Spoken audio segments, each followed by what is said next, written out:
Okay, gang, here's just a new feature. It's called Everything You Wanted to Know About Jazz Guitar But Were Afraid to Ask. And make the title a little longer. There is no such thing as a dumb question. Okay, here we go. This is from Scott M. Okay. Do you ever have trouble with your guitar feeding back? Mine drives me nuts. I have finally stuffed it with foam, and it still does it sometimes. Do you ever practice without an amp? Do you ever learn a tune by reading it, or is it always by ear? Well, okay. Feedback can be a problem. What I do is I put my amp here on the left side. So the sound is going into the neck, okay? Now you put it on this side, of course you're going to get feedback. You're playing right into the back of your guitar. And what happens a lot of times is that another sound will cause the feedback. It could be a bass player playing too loud. A drum, a cymbal can get the top going, and once it starts, it doesn't stop. So I don't have a problem with feedback, and at times I play quite loud. I would unstuff the guitar because you're just deadening it, you know. You're not hearing the sound of your guitar. And I hardly ever practice with an amp. I should, but, you know, 40 years of playing professionally, I think I had enough of amps. And there was another one you wanted to know about. Oh, I almost always learn it from a tune from another musician, or you know, mostly by ear.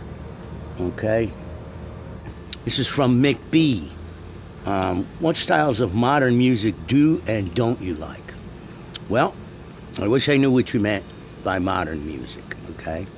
What I don't like is tunes like where one scale or one pitch collection fits all the chords.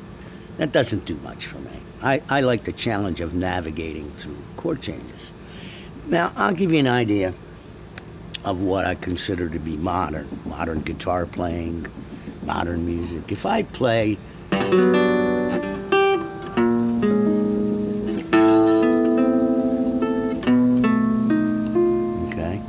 now, I like to reharmonize things. Now, watch this. I'm displacing one of the notes in each chord.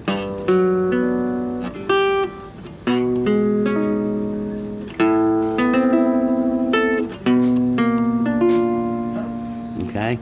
To me, that's modern. Bill Evans is still modern, okay? I like harmonies. George Van Epps is still modern. Something is always moving no matter what he's playing. All these, like a spider, you know, all these things are moving.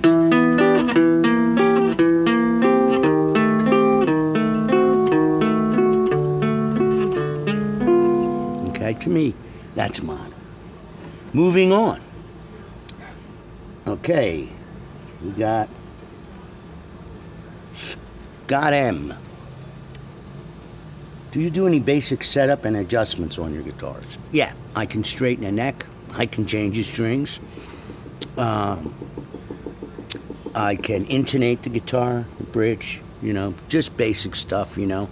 I can't do frets or anything like that, you know. I take it to Bill Cummins, you know. Anyway, you got my dogs as an accompaniment here. Okay. All right. Yeah, I can set up a guitar. All right, now, Delilah, you got to stop. You still with me? Okay. Here we go. This is from Archtop. If suddenly there were only one tune that existed in the whole world to listen to or play, what would it be and why? It would have to be All the Things You Are, without a doubt.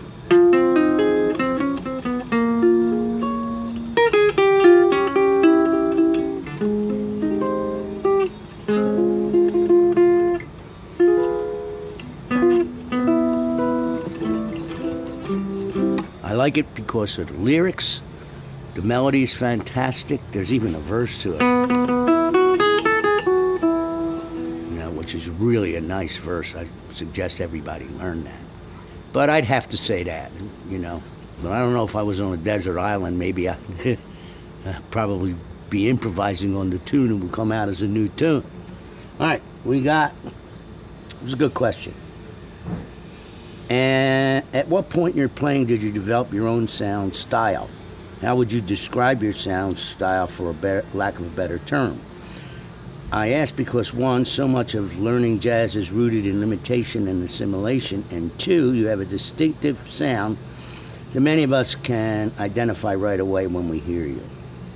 That's something that just kind of morphed from time. You know, I mean, I didn't set out to do that. I don't know how I would describe it. You know, I don't like the guitar too bright or too dark. So it's like, how do you make a great martini? Add some vermouth, not too much and not too little. You know, but that's something I never really thought about, and I'm glad to hear you say that, because I've heard that a lot. You know, it's like, you know, I can hear Johnny Smith and I know it's Johnny Smith. Hank Garland, I know it's him. You know, not so many of the younger guys have that going, but, you know, I don't know. It just happens. Okay. And yeah, a lot of jazz is a lot of simulation. This is from, can't pronounce the name. How many tunes do you have in your head? And what do you think when you plan your set list before a gig, or do you have one? I never make a set list. I always just start with a tune to warm the band up, you know, maybe something like a blues with a bridge, like Unit 7. You know, and then I've learned to read an audience, you know. I don't know how I learned that, but I guess just from doing it, you know. And how many tunes do you have in your head? Never counted them up.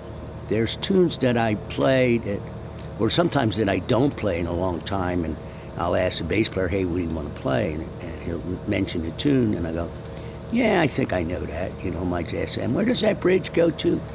Yeah, okay, I remember it now. So I would say maybe 1,000. I never counted it. All right, okay, now, here we go. What is your favorite type of music group, duo, trio, and why? I like guitar trios the best, because I have complete harmonic control, okay, just between me and the bass player, you know? And so trios are good. I also like to add a piano at times, if I could find a piano player that knows how to play with a guitar player, doesn't step all over you, you know. But that's why I'd have to say a trio. I have a few questions on practice. How did you practice when you started to practice hours a day? Did you make a plan in what order you practiced things each day? Like 8 hours? How many hours did you practice a day? And was it every day? Did you get frustrated with your playing and let the guitar unplayed for some days? Well, it doesn't matter what order you practice anything. It has nothing to do with learning. You practice in whatever order that makes you happy, that you feel you need to work on. And practice means just that. You got to do it over and over again. All right, example. When I was at the Hilton Hotel in Vegas, James Moody was on the band. And I heard him practicing in the hallway, and he was doing this.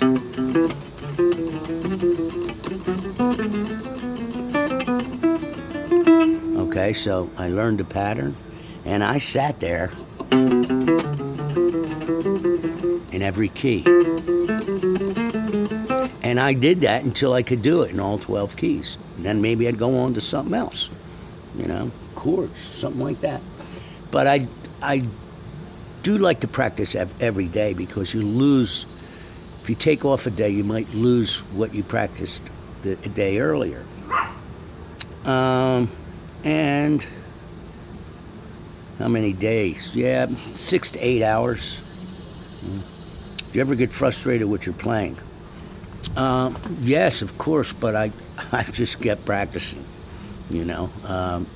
I try not to miss a day, but yeah, I can get frustrated, of course. All right, how did you practice improvisation years ago when PC programs like Band in a Box didn't exist? How you trained your ear, How did you practice giant steps?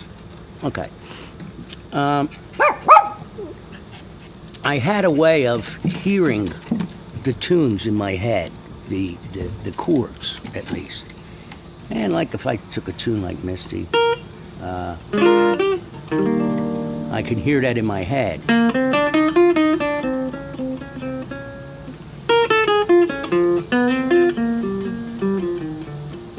Okay, and that's all I had. So that's the way it was done. Here's one I missed.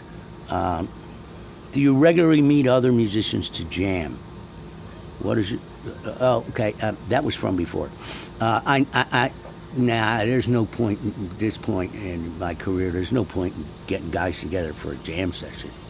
You know, there has to be a reason. All right, now we got. How did you develop your incredible speed? Did you develop it in order to play horn lines, or just because you could? Do you hear that fast, or is it you just know where you were going?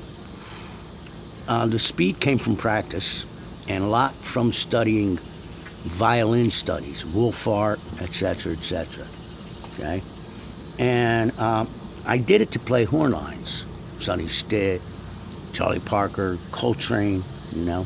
And most of the time I don't know where I'm going, you know. It's just on the fly, you know. So, okay. All right, and then how did you train your ear? Just by listening. And what that means is that you have to consciously listen to what you play, you know. See, there's two parts. I mean, you got the technical aspect of being able to move your fingers and coordinate your right and left hands, okay?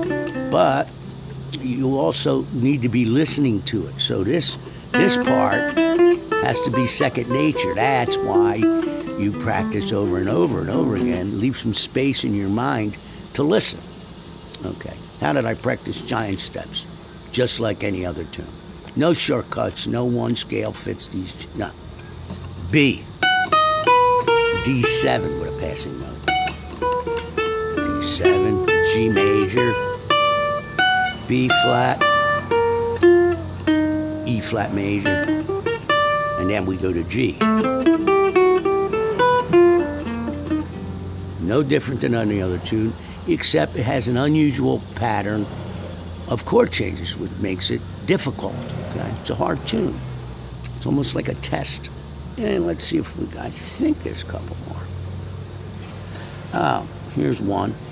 I have an acoustic image Claris amp, Razor's Edge Stealth 12, built by Rich, and a Benedetto 16B 7-string and Manhattan 7-string. All purchased to achieve your tone. How you set up your amp to achieve your incredible tone through that rig. The amp is flat, believe it or not. Masters maybe at noon. Regular volume is that way. And the rest comes from here, from the tone knobs on the guitar. See? So what I do is I put the amp louder than I'm going to play. Louder, much louder. Then I just start to tweak this volume knob, okay, until I get a sound that I like. And it's that simple, you know. And sometimes if there's a problem with too much high end, I'll roll some tone off, you know, but not a lot. You know, it's pretty much, here's a chord, there's an amp, plug in. Now, I think I've reached them all. Okay, so I hope you like this new feature. And when this goes up, I'll start another thread and see what kind of response I get, and we'll try and keep this going. All right? So thanks for all the questions. This could be very educational. All right, thanks again, guys. See ya.